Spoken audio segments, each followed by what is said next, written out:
One. Good evening, good morning, depending on whether you're watching this. Welcome back, college basketball fans, to our continuing 2018-19 college basketball preseason preview shows. This is our Mountain West show. I'm your host, Chad Sherwood, joined by John Salika, John Titel, a picture of David Griggs at least. Don't have to pick it for some reason. But this is our Mountain West show. We are recording this the same night as 3 other shows, so if you want to watch 4 shows simultaneously, the A10 and the American are up there, the West Coast Conference is down there somewhere. Okay, Chad, we can start the show now. I'm ready. Well, good evening, everybody. Anyhow, this is the Mountain West show, and when we talk about Mountain West this year, I think we're going to start and possibly end every conversation with only one team, and that is the Nevada Wolfpack.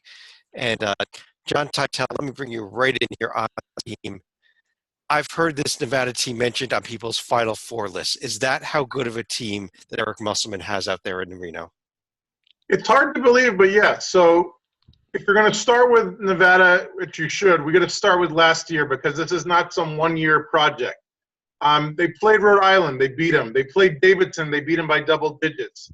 They lost a close one at TCU. They lost in overtime at Texas Tech. So you saw the seeds being sown last year that this was a great team.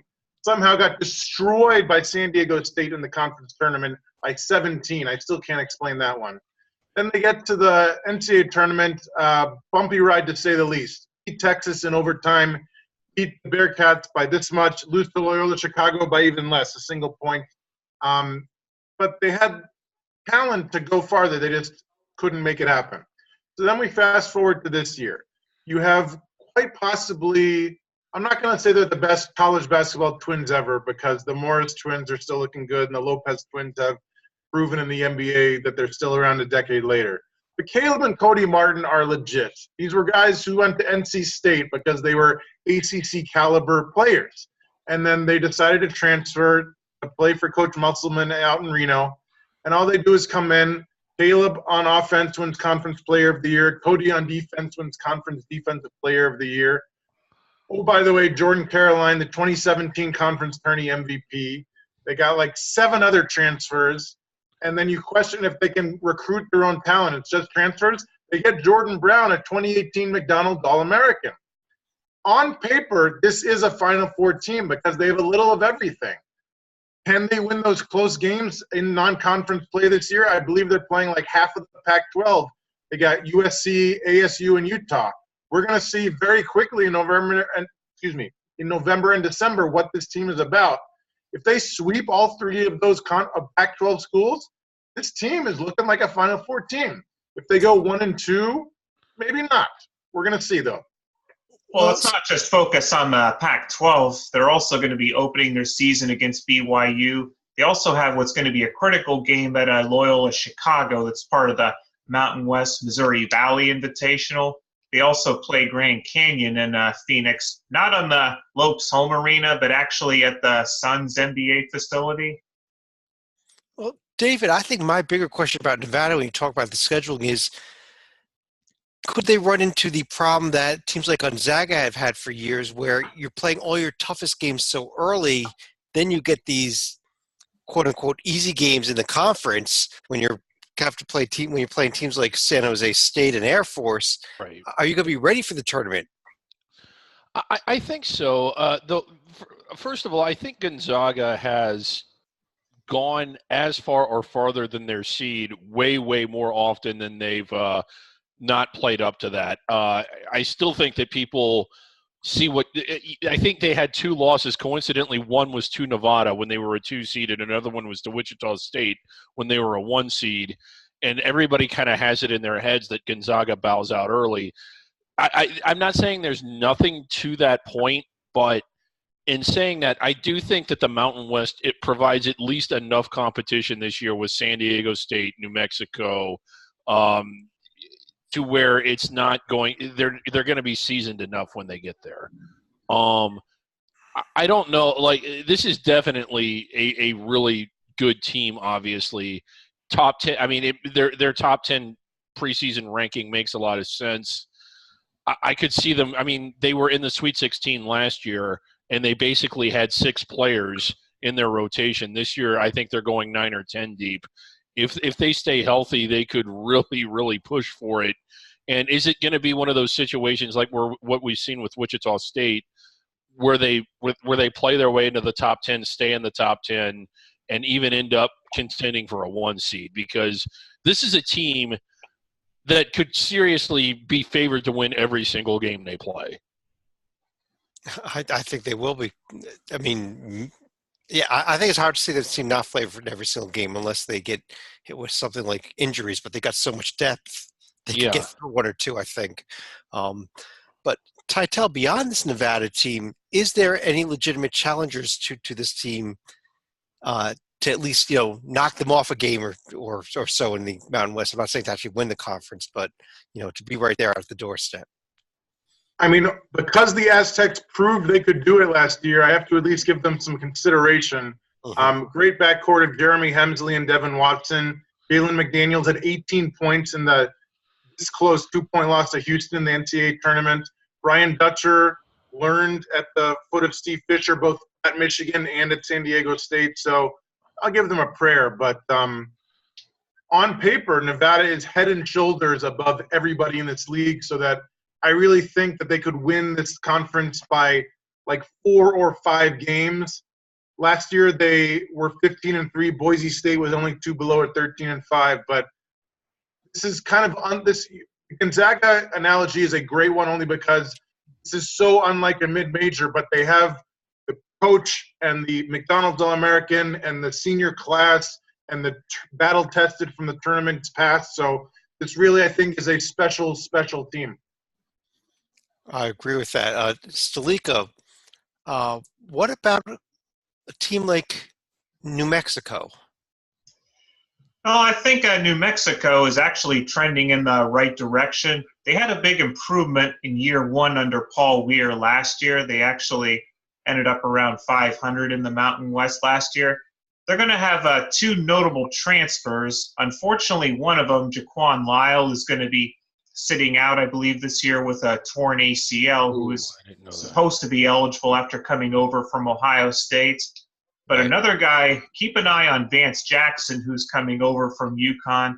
I believe he's actually been named Newcomer of the Year by the coaches and media preseason by the Mountain West. Yeah, the other newcomer, Carlton Bragg, won't play the first semester, and he's a guy who had some off-court issues when he was at Kansas there, too. So, David, is there anybody else to even consider, though, besides Nevada, San Diego State, New Mexico in this conference? Well, optimistically, when you look at it, and you have to be really optimistic, no. Okay. Stalika, I think you wanted to mention UNLV, though. What about them? Well, do you notice another common thread here? New Mexico State former New Mexico State coach is moving on. Marvin Menzies has also been quietly building a good foundation at UNLV. They're going to have some notable returning players like Shakur Justin, Chris Clyburn, Travell Beck. Probably not going to put them over the hump as far as NCAA tournament contention, but I would say in another 2 to 3 years, I think we will see UNLV in the hunt. Well, and Titel, the Mountain West has been a conference that has been down for several years in a row. Obviously, with what Nevada did last year, what to expect to do this year, I think the conference is big. That helps the conference a lot, but I would argue that having UNLV good is what the Mountain West needs. And do you see Vegas improving the next few years here? Yeah, but only because there's nowhere to go but up. And like Marvin Menzies, when he was with the Aggies in New Mexico, I mean, he dominated that conference. He ain't going to dominate this one, but he's shown he can bring in players and win a lot of regular season games. Postseason, it's tough to compete because he's always going to get a double-digit seed out there.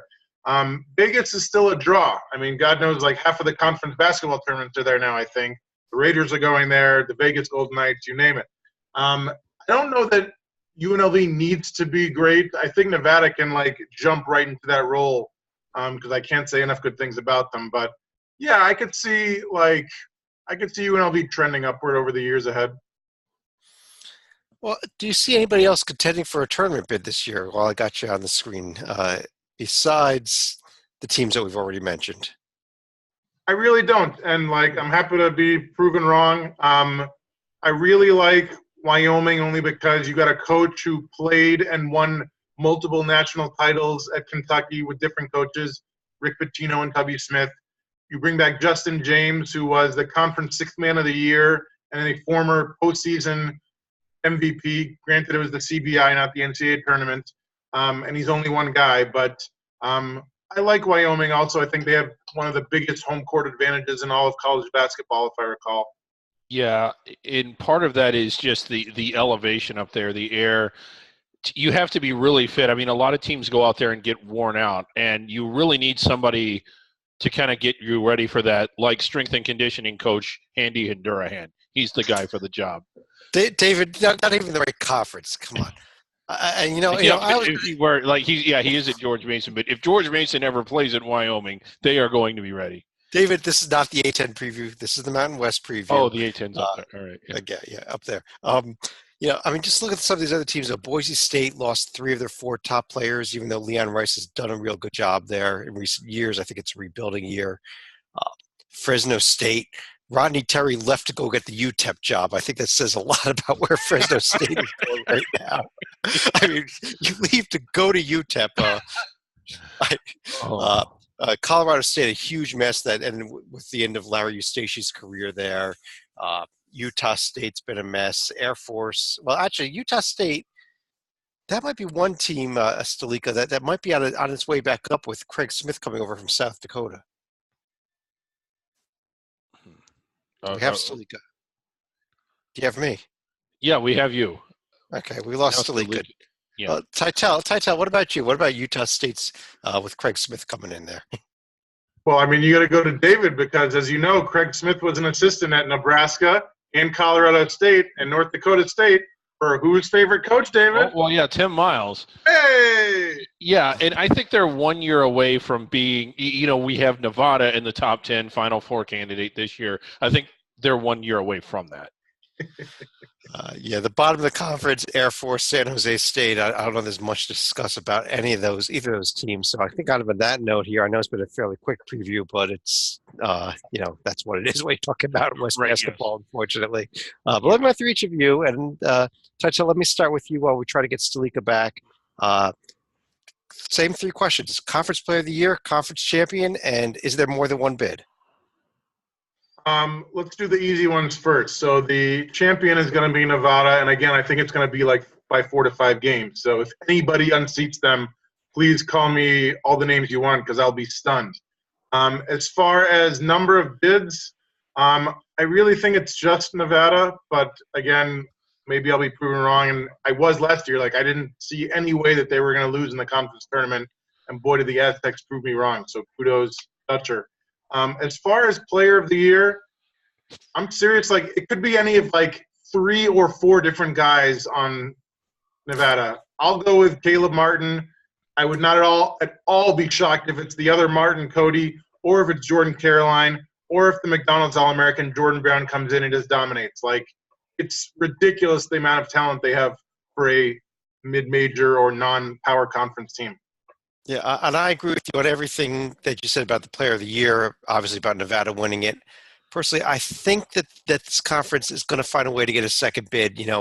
Winning a game against Nevada in the regular season may be enough with something that you do with a couple decent non-conference ones to get a team like San Diego State in a first 4 type of in. David? I'm actually Player of the Year. It's hard to one of Nevada's players. I guess I'll go with one of the more obvious choices. I guess I'll go with Jordan Caroline. But like Titel said, it wouldn't surprise me if it was any one of 5 other players that they have. As far as teams in the tournament, I'm actually going to go with 3. I think San Diego State and New Mexico both ended the season with a big head of steam, and they have enough coming back to where they can keep that going and be at the end of the year, I thought they were both playing like NCAA tournament caliber teams. New Mexico certainly didn't have the paper to back it up, but San Diego State was playing like a tournament caliber team at the end of the year. I think both of those teams are kind of surprising and get in this year. And the Mountain West kind of continues to rally and maybe getting back to where it's a more of a respected league again. Remember, was it 2 years ago? Didn't we demote it, Chad? We demoted it to under the radar. We did demote it, and we may be demoting you. You know, if you really think that multiple wins against Air Force, San Jose State, Fresno State, Colorado State are going to get a team into the tournament above an ACC team. But well, they need to. I mean, they need to take care of business out of conference. Yeah. Well, Stalika, I think you're back. How about your answer to the questions on both Player of the Year and champion number of bids? I'm going to say Nevada wins the regular season. I think either New Mexico or San Diego State actually get the auto bid. But I'm actually going to go a little bit off the board and say Justin James for Wyoming could actually win Player of the Year honors in the Mountain West. Well, I'll tell you, the one thing that could be that is if all the guys from Nevada just cancel each other out and split the bids. That's not a bad call at all. I kind of like that. Let me stick with you, though. Any other final thoughts on the Mountain West? Unbelievably, I'm going to focus on San Jose State. I mean, you look at their top three scores from last year, all transferring. One is Ryan Wellage, who's transferring to Xavier, and then there's another guy that's going to be transferring to Gonzaga. You almost have to wonder, is the puppet right? Are they a glorified D2 program? Titel. So I'm going to go out to Logan, Utah to talk about Utah State Aggies for a second. Try to keep up with this triangle if you can.